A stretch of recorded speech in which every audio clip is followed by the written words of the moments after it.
This is Find Your Dream Job, the podcast that helps you get hired, have the career you want, and make a difference in life. I'm your host, Mac Pritchard. I'm also the founder of Mac's List. It's a job board in the Pacific Northwest that helps you find a fulfilling career. Every Wednesday, I talk to a different expert about the tools you need to get the work you want. Find Your Dream Job is brought to you by Top Resume. Top Resume has helped more than 400,000 professionals land more interviews and get hired faster. Get a free review of your resume today. Go to maxlist.org/topresume. 10 months after the start of the COVID pandemic, 1/3 of the U.S. labor force works remotely. For many of us, working from our homes is here to stay, and so is virtual hiring. Shereen Rodrigues is here to talk about how to virtually impress a hiring manager and what you need to do differently. She's a talent acquisition manager at OTAC. It's an architecture and engineering design firm in the Pacific Northwest. Shereen joins us from Portland, Oregon. Well, Shereen, let's jump right into it. Is virtual hiring going to go away after the pandemic ends? I really don't think so. I think virtual hiring is here to stay. Companies are realizing that many jobs can be done from home, including jobs like my own, recruiting and hiring. So I think it's here to stay. Do you think it's happening in just a few industries or certain parts of the country, or is virtual hiring more widely practiced than that? I would say it's more widely practiced. Many jobs can be done virtually. Obviously, there are some that require their employees to go to a physical location, but many times the team that's doing the hiring or the corporate team is able to do their jobs virtually. So I think it can span across almost all industries.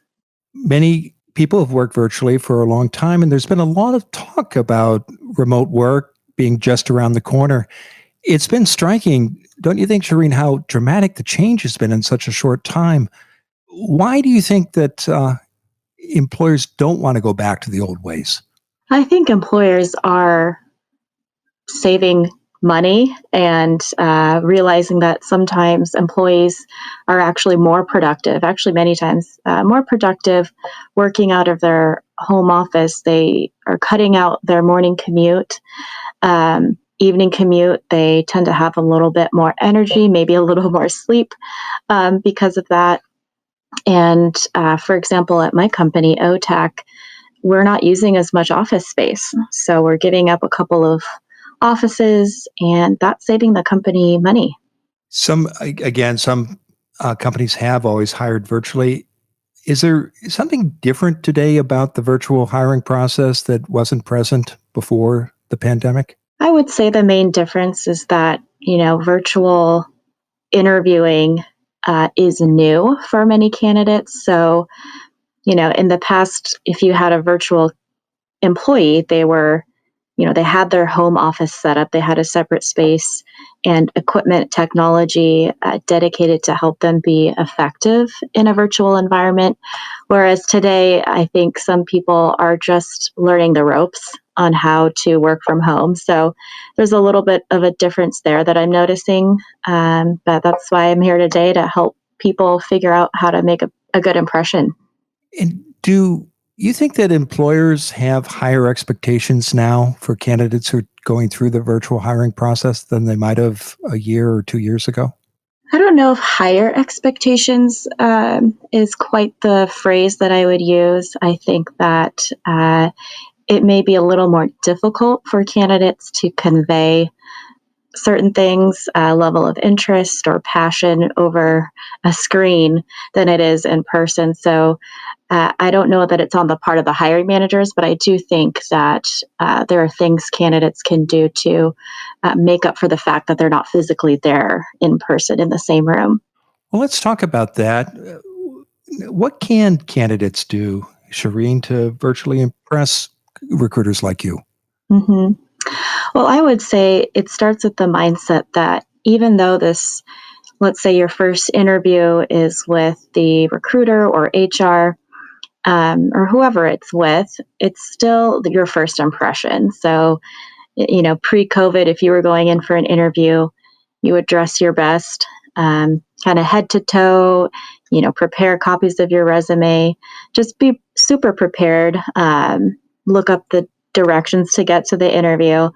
Virtually, obviously, you're not going anywhere, but I would still recommend to take the same steps. So, dress as if you were going into that office. Even, the bottom half that's not appearing on the screen, because I do think that the way you dress can affect how you feel and your level of confidence in the interview. Um, and also making sure that your background is professional or at least non-distracting. So if you need to sit, in front of a curtain or a window or something, just making sure that your environment looks professional and doesn't have pets or kids or anyone else in the background distracting from the interview. Can you share examples of some distracting backgrounds that you've seen or your colleagues might have talked about? Yes, I do have a couple that come into mind. One happened about a year ago, I would say, but a gentleman signed on to a virtual interview sitting in his recliner chair. Just kind of looked like he dialed into the call haphazardly, not really super prepared. He was wearing, a polo that was unbuttoned at the top, and I think he dialed in from his phone. There was a microwave dinging in the background, people shuffling around. So it was very distracting from a recruiting perspective. And needless to say, we didn't move him on to the next stage. It's quite a striking image. It sticks in the mind, and you're still telling that story more than a year later. Yeah, it stands out. It does. Well, you mentioned a moment ago about bringing work samples, and do you encourage candidates who are going through a virtual hiring process to do that? Obviously, they probably did that automatically in the old days. Yes, like I said earlier on, you want to be prepared just as if you were going in to meet with the hiring manager in person. So whether that's, if you're in the design world, if you have a portfolio, make sure you have digital copies of that prepared to share live during the interview if you need to screen share, or any examples of projects that you've worked on in the past. And even if they don't ask for it in the moment, it's nice to even just review that before you speak with the hiring manager. Sometimes people will send it electronically via email just prior to the interview or just after the interview. But I would always just have it pulled up and ready to go just in case it would be helpful for you to demonstrate how you would be a good fit for this role. What kind of practice of skills do you recommend that might not have mattered when you were meeting with people one-on-one in person, but now that you are doing it electronically, what kind of preparation do you recommend? Particularly, I'm thinking of technical skills, Shereen. Technically speaking, I would recommend that individuals really invest in a good technology setup in the first place. So ensuring that they're plugging headphones and that have a microphone attached to them into their computer, uh, using a computer or a laptop to take the call with a secure internet connection versus taking the call from your phone or driving, which is never safe in the first place, but it doesn't come across very professional either. And using the application in advance of the call. So if you're getting a Zoom invitation, a day or two before your interview, log into that and make sure that you understand how to use the application, how the audio controls work. Maybe do a test run with a friend or family member just to make sure that you're extra prepared for that interview. Because in the old days when you were walking into an office, you would still prepare and make sure that you looked up directions and that you got there 10 minutes early. You still want to do the same thing virtually. Log in a few minutes early, make sure you're all set up and ready to go before the start of the interview.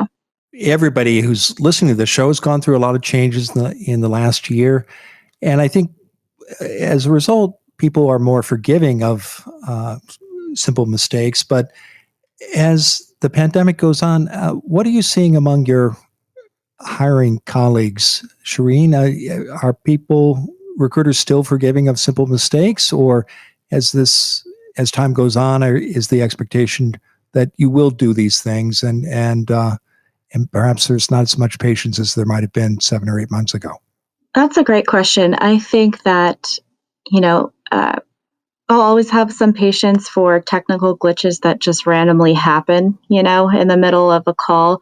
But as far as being prepared for the interview, so making sure that there are no distractions in the background and all of that, I think that expectations are there to stay.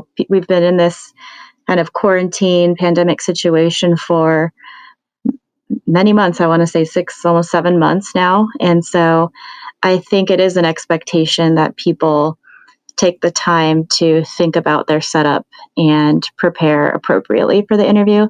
That being said, you can't control everything. So if a kid busts into your, your office mid-interview, I've had that happen before, and I'm pretty forgiving about that. You can't control everything. But as long as you appear prepared to the best of your ability, then I would say that's fine. One last technical question I want to ask is about lighting. How important is good lighting when you're doing a video interview in impressing a hiring manager virtually? I would say it's very important. They say something like 80% of communication is nonverbal. And given the fact that you aren't there in person, they can't see your entire body language, it's that much more important that you have proper lighting, especially on your face, so that they can see, smiling or just little facial expressions that really help get your point across when you're talking. Especially, for example, if you're really excited about a position, normally if you're in person, you have certain actions or body movements that relay that to the hiring manager. But over a video, in the frame of the video, you may not be able to pick up on some of that. So being able to see your facial expressions is of that much more importance. We're going to take a break, and when we come back, I want to talk more about that human element and steps people can take to replace that now that hiring is happening virtually. So stay with us. When we come back, Shereen Rodrigues will continue to share her advice and how to virtually impress a hiring manager. As Shereen says, everything you do as a candidate needs to be more polished when an employer hires virtually. And that includes your resume too. Learn how you can make your resume shine. Go to maxlist.org/top resume. The expert writers at Top Resume will review it for free. Go to maxlist.org/top resume. You'll get actionable ideas you can use to make your resume more impressive. Go to maxlist.org/top resume. Now, let's get back to the show.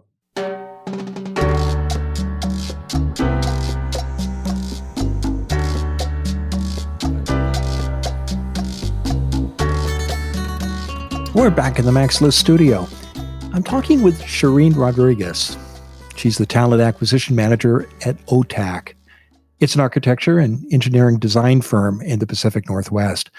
Shereen, before the break, we were talking about that human element, and you mentioned how lighting can help, perhaps not replace, but convey some of the signals that used to come across in in-person hiring meetings.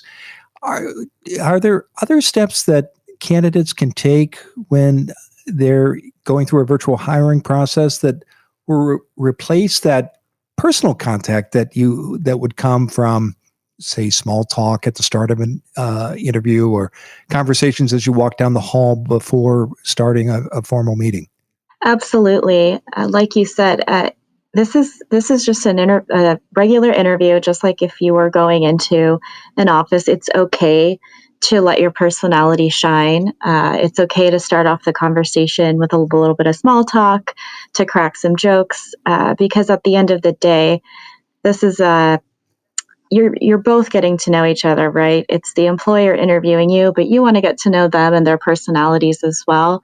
And the best way to do that is to have a little bit of small talk and see if this is a team that you're going to want to spend much of your day with. We spend however many hours, 8, 9, 10 hours with our coworkers, and then thinking about work even offline. So you want to make sure that it's a good fit on both ends, and having some conversations outside of just strictly the job, I think, is very helpful for that. Do you have some recommended icebreakers that work virtually? Yeah, it depends, on if you're in the same city. Maybe there's some, weather is always a good one. Everybody can talk about the weather. If you went on any adventures over the weekend, I've been going out camping or hiking because there's not a whole lot else to do during the pandemic. So talk about something I did that weekend, or just maybe even I would stay away from, obviously the news, because a lot of that is political. So you want to avoid those topics. But just anything, honestly, that's going on is a good icebreaker. And even asking them how their week's been will open it up for a conversation as well. What do you say to a candidate who might be uncomfortable with small talk? To a candidate who's uncomfortable with small talk, I would say, just have the understanding in your mind that the people you're talking to, they're not robots, just like you aren't a robot. They're real people. And before the interview starts, they're already rooting for you. They want to fill this job just as badly as you want to find that dream job of yours. There's likely people taking on work for this empty job that really need a break. So they're antsy to get the job filled. So if you think about it that way, I think it will calm some people's nerves about it being so serious, and just opening it up and giving the interviewers a chance to really see that you're interested and that you're friendly, and just that you can have a basic conversation. It doesn't have to be extensive, just a quick, been busy today. Something about my house. I've been working on my house. It doesn't have to be extensive. It can be just a sentence or two, just something to kind of break the ice. We've talked a lot about interviews. What about the application itself?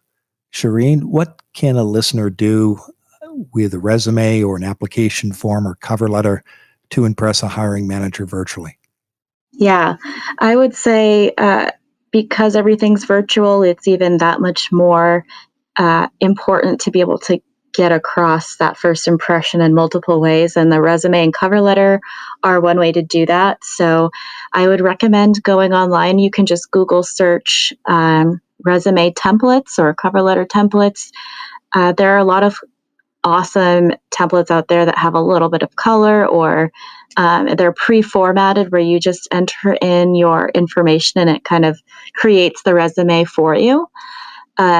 For me, I'm looking at hundreds of resumes a week, and they say on average a recruiter or a hiring manager spends just 6 seconds on that resume. So if you can make it stand out via a pop of color or having some graphics on there, that's going to draw my eye versus the sea of words that I'm used to. So I would say making sure that looks in tip-top shape. And then in the cover letter as well, conveying a little bit of that personality. So of course you want to use the cover letter to express interest, highlight your experience, but also let a little bit of your personality shine through as well, since you're not able to meet with them in person. And then to add on to that, after the interview, I think typically people would send a thank you note. I think because of the pandemic situation, it's probably safer and also appropriate and accepted to send an email thank you instead. You don't miss the handwritten thank you cards. I do miss them. Those are always a nice touch, but I'd rather not be touching the mail in general right now. Okay. Well, we've talked about the application process and interviews and specific steps a listener can take to virtually impress someone like you. What about outside the formal application process, Shereen? I- it- what can people do, say via networking or referrals, to stand out virtually? Yes, great question. This applies to pre-COVID as well as, right now. But networking is so helpful. Most of our great hires are referrals. So if you are preparing or have your eye on a company, check out that company's website, check out their LinkedIn page, look and see if you know anybody who works there, maybe connect with them over LinkedIn, or see if you can get a call scheduled with them just to ask them some questions that will help give you the advantage when you actually go in or virtually go in for an interview with the hiring manager. So, there are virtual networking events that are going on that you could be a part of, but it takes a little bit more work because, it is virtual. You're focusing on one person at a time, and you have to usually schedule that time. Whereas in the past, you would just, go to an event and you're surrounded by a crowd of people that you end up talking to, several of them within that hour or two. So it does take a little bit more work, but I think it's worth it to get on the phone with someone, do a video call, versus just shooting them an email and leaving it at that, or an email. Any human contact is going to make an impression much more than written word alone. You mentioned referrals.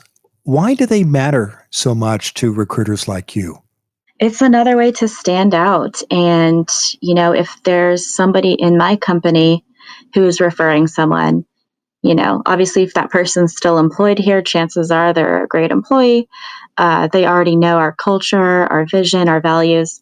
And if they're putting their name behind a referral, that has value to me. So I'm going to take that person's candidacy maybe a little bit more seriously than someone who applies just cold from the outside. They have somebody's backing already before I even talk to them, and that matters. And you also mentioned a moment ago the importance of human contact. Why is that so important to you and other hiring managers like you during the virtual recruitment process? I would say because you get to know somebody a little bit better. Because when you're talking on the phone or you're talking over video, like I was saying earlier, there's that there are some nuances in the communication that are picked up via voice inflection, or if you're on video, facial expression, smiling, things like that really convey a person's personality, because so much of making a good hire is that person going to be a culturally valuable addition to the team? And will that person last in the role? And a lot of that is based on the relationships that they're able to build with their coworkers and with, potential clients, let's say. Whereas written word is, it's just that. It's written word. You're able to judge, if a person's done the type of work in the past, but that's basically it. And that's why we have interviews, is so that we can get a sense of the person themselves, and visualize them, as part of the team. Following up on networking, Shereen, what's your best advice for a listener who's identified a company where they want to work, or at least they want to explore working there, and they want to talk to a hiring manager like you? What works and doesn't work when a prospective candidate approaches a hiring manager like yourself for a networking meeting? Mm-hmm. I would say what works best for me, I do get contacted quite a bit over LinkedIn or via email. And the candidates that tend to stand out are ones that will include like one or two pieces of information about their experience that align with the job they're interested in. So, for example, if I have someone who is interested in, let's say, construction project manager position that we have open right now, and they message me on LinkedIn saying, "Hey, I come to the table with 10 years of experience with this other firm in construction management, and I really be interested in having an informational call with you to learn more about the position." That would just pique my interest, that little tidbit of, hey, they may be qualified. They took the time to reach out to me separately from just applying to the job. But I do recommend, on a side note, that they apply to the job first before they reach out to anyone at the company. But that goes a long way. It's just a quick little ping of, hey, I am qualified based on this little tidbit of information. And really all you're doing with that is just trying to get that first call. Once you get the first call nailed, it's pretty easy from there, but it's all about getting your foot in the door, so to speak. And then what doesn't work for me is kind of vague emails. So someone who, let's say, just emails me and says, hey, I'm interested in OTech. Let me know if you want to have a call. That is it's a little too vague. I'm like, well, okay, I have so many people to respond to right now. It's more helpful if they actually tell me the position they're interested in or positions and give me like a little tiny bit of a highlight of their experience. We haven't talked about online searches. How common is it for you and the colleagues you work with when considering a candidate to do an online search to look at their social accounts, for example, or check them out on Google? I tend to stay away from that personally. I know that other recruiters may do that, but I don't. I don't want to pick up on any information about the candidate that could be protected information. So age, sex, gender, all of that stuff. I don't want to know that. I just want to know, are they qualified for the position? So personally, I stay away from it, but I know that, sometimes other recruiters may do it. It is a requirement that they look into that stuff for the type of job that they're hiring for. So it never hurts to take a look at your own accounts from the eyes of a potential employer and, maybe adjust it as needed. But I personally don't look people up. Are you impressed if you see someone has a professional website that might share work from their portfolio and talk about their professional accomplishments? Absolutely. Yeah. To me, if somebody has a website or online portfolio, and even if their LinkedIn is well tended to, that tells me that they're serious about their career, they're serious about work, and that they took the time to put something like that together.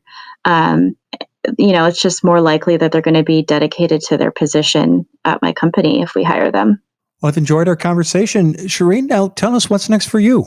Yeah, so as you've mentioned on the call, I work for a company called OTAC, and we are in the early stages of developing a diversity and equity and inclusion program.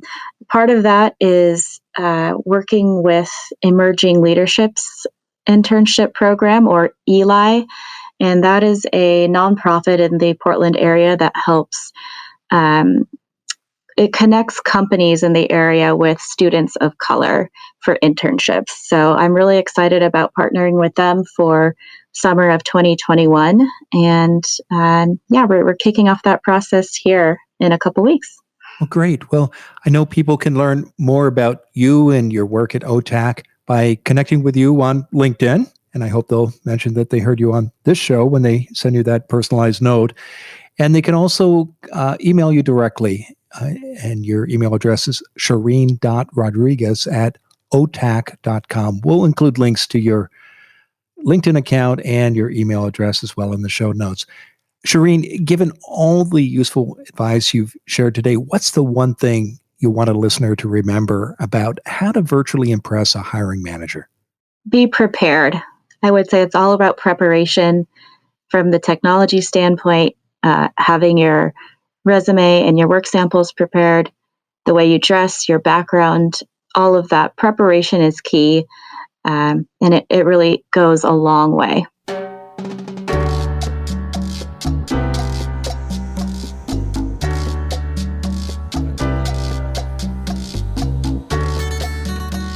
Make sure you never miss an episode of Find Your Dream Job. Subscribe to our free podcast newsletter. You'll get information about our guests, free job search articles, and transcripts of every show. Go to maxlist.org/show notes.